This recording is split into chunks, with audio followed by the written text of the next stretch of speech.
Servus YouTube, Chef here. Today I wanted to give my thoughts and opinions on the announcement on what's to come for the full release Thursday the 13th of February. Content covered in this update will be the last 6 skills, new endgame and cosmetics. I will link the post in the description if you want to read it for yourself, and there will also be a written version of this on our community webpage since some people did ask for that. Timestamps in the description to jump ahead on what interests you. The first thing I want to talk about is endgame. So we will have access to it after completing the story mode with any character, which means leveling new characters after the first one will be fairly easy again. Because you can let a friend pull you through expeditions and the shared XP will level you quite fast. The expeditions are going to be randomized dungeons again as in the beta, but with additional maps. Currently there are only 3, but how many we get in the end remains unknown.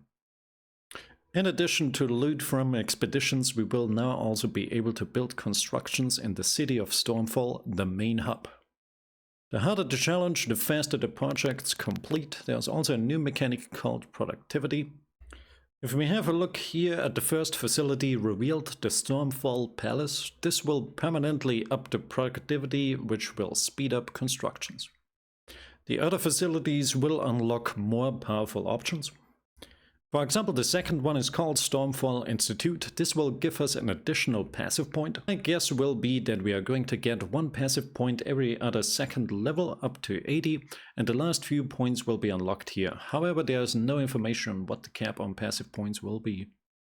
The west side of this building will unlock the 5th skill slot. This is not counting the right mouse button, which means we will have 6 skill slots in total on release. Third is Inner Act Laboratory. Inner Acts are the quote mode skill books of this game, which you unlock skills with. This building will give us the option to duplicate skills, which is nice for farming primordial affinity. That is the purple currency underneath the gold, which can only be obtained by selling Inner Acts on the first page of the merchant called the Metra. We maybe are going to need that because this currency is also used to upgrade buildings. With that said, the buildings teased so far do not have a high cost though. I remember farming a full inventory of Inner Acts in the beta and never needing more than that, but we will see. Onto the last building, the Transmutation Forge. This will unlock the option Transmute Items, which enables us to reroll it into another one. The text states, throw any unused equipment into the forge in the hopes of getting something useful. So the outcome will be random, not very exciting for me personally, but at the very least this will give us a use for our gold and affinity in the endgame. We will also be able to upgrade this forge, so there could be the possibility of it becoming better or more specific in what it does later. So overall, I'm very excited for this edition. This will give us another reason to do higher difficulty levels, as well as magic find and item level, what hopefully will be impactful on release. Let's move on to the next part, skills. The first one is evasion. As you can see here, it's a movement skill. Very important though, it goes into the opposite direction than your cursor. It also drops a projectile which deals damage and slows enemies. It's an attack skill usable with daggers, pistols or bows. Tags are attack, projectile and 2 new ones, rogue and movement. Those 2 are interesting because in the last update we saw a modifier on affinity blades that lets you cast warrior skills for a few seconds, so maybe there's something that works together with those 2 new tags. Rage cost is 54, which is nothing, but the cooldown for 6 seconds is fairly high, and the 3 modifiers that have been revealed do not remove that. Because of that, Ether Jump will still be my favorite, but the other 13 modifiers might change that. Talking of which, the first modifier is called Enshrouded Distance, knocks back enemies. That one is meh. If I already have an escape, then I don't need a knockback, so if I had to guess, the points are spent better on others. Next is Unseen Autonomy, breaks any crowd control effects. Last modifier, Swaddling Smoke, begins Force Shield regen if an enemy is hit by a projectile. Force Shield is another thing that probably becomes useful on release, since like I said, enemies don't one-shot us. On to the next skill called Juggernaut, summon a shield that absorbs a certain amount of damage. It explodes once depleted or with increased damage on recast. It's an attack usable with melee weapons and attack states attack and warrior. Another skill that would combo with the modifier on Infinity Blades, reach cost is 136, which is fair. First modifier, Crushing Wall, damages enemies attacking your shield, scaling with weapon damage. Next one, Perpetual Osmosis, Force Shield is added to the maximum absorption. Can already see a synergy there with Evasion, cast this and await to start energy shield regen. And the final modifier, Equalizer, can be cast onto allies. Group play is pretty much the only thing I haven't done a lot in the beta. If this will be useful remains to be seen. Next skill is called Liver Mortis. It's a summoner skill, the third one revealed so far. It raises a poison golem which has a cleave attack. It can also be used as a tank because on recast it taunts enemies. It's a spell usable with staffs or catalysts. Tags are spell and summon. Willpower costs 76 and cooldown 1.5, just like all the others. Additionally, this skill will give us a willpower regen, so maybe this will be a reach dump for the summoner class. First modifier, Foul Guardian, makes it generate more threat and increases health. Next one, Generational Grief, redirects damage that we take to our golem. That will help with survivability. And the last one, Thunder Cracking Punisher, converts basic toxic damage into lightning. And it becomes a mage that can cast a shield. The interesting thing is on the bottom it says Disable Ravenous Reach. There's no modifier called like that, so they probably done some testing and found a busted combination, so they probably nerfed something already with that. Next skill, Parasite, channel a ray that leeches health until it becomes possessed.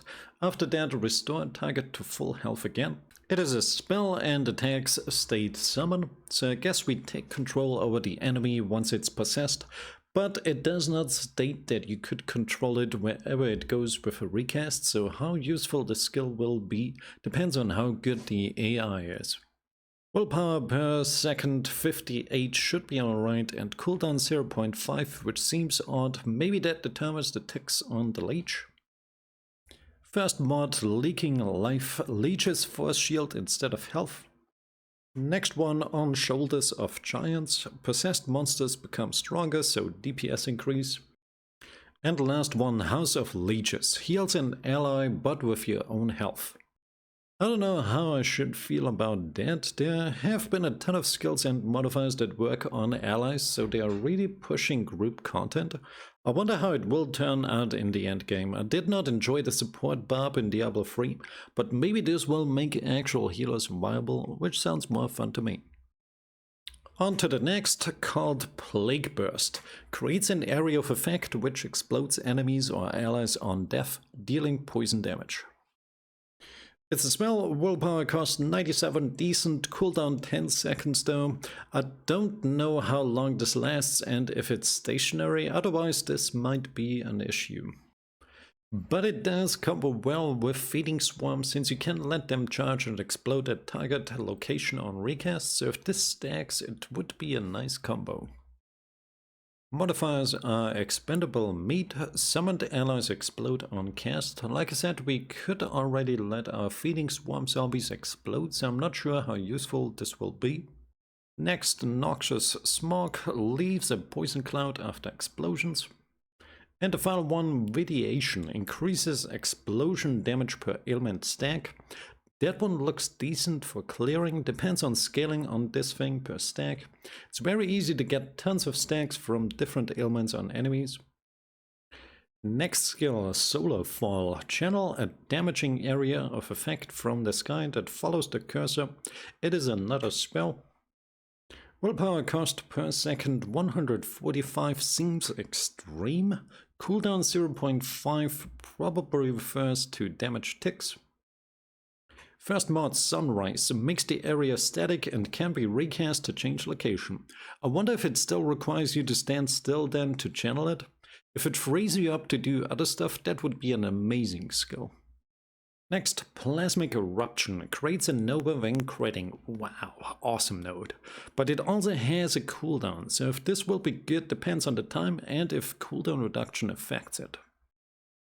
Also, we don't know if it just deals base damage or if it is affected by other spell damage increases. And the last modifier of the last skill, Devastation, leaves a damaging trail. Decent. Okay, that's it with skill section. Let's move on to the last thing I want to talk about, cosmetics.